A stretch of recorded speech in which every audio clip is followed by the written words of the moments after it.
அஸ்ஸலாமு அலைக்கும் வரஹ்மத்துல்லாஹி தஆலா பரகாத்துஹு. வாங்க மோட்டிவேஷனை பற்றி பார்க்கலாம்.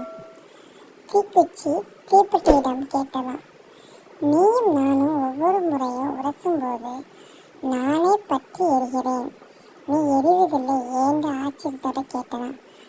அதுக்கு தீப்பெட்டி சொன்னதாம், தலைக்கணம் உள்ளவர்கள் விரைவில் அழிந்து போவார்கள் என்று சொல்லி முடித்ததாம்.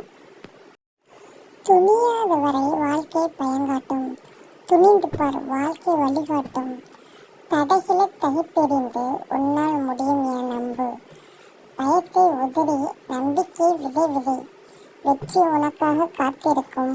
கோபத்தை உப்பை போல் பயன்படுத்த வேண்டும், குறைந்தால் மரியாதை போய்விடும், கூடினால் மதிப்பு இல்லாமல் போய்விடும். காலத்தில் அன்று அடிப்படை வசதி கூட இல்லாமல் இருந்தோம், ஆனால் மனம் நிறைய சந்தோஷத்தோடு இருந்தோம்.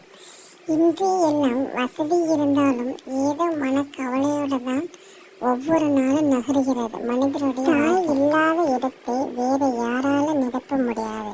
ஆனால் அந்த தாய் அருகில் இருக்கும்போது அதை யாருக்கும் உணர்வதே எதனாலண்டா அவங்க வளர்ந்துட்டாங்கல்ல, அதனால அவங்க தாய் இருக்கவே மறந்துடுவாங்க.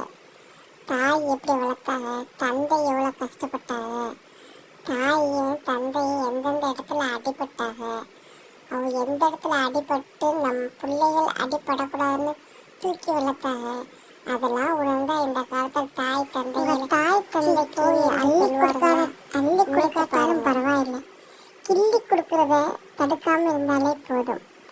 ஏன் சொல்றேன்னா, நீங்க விதைக்கிறதா பின்னாடி அறுவடை செய்வீர்கள்.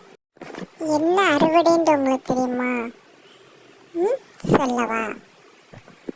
நாம் பெற்று எடுக்கிறோம் பாருங்க பிள்ளைகள், அதை தான் விதைகள். நம் என்ன செஞ்சோமோ அதை தான் பின்னால் நம் பெற்ற பிள்ளைகளும் செய்யும். அப்போ கண்டிப்பாக பெற்றோர்களை கவனமாக பார்த்துக்கொள்ளணும். அஸ்ஸலாமு அலைக்கும் வரஹ்மத்துல்லாஹி வபரகாத்துஹு.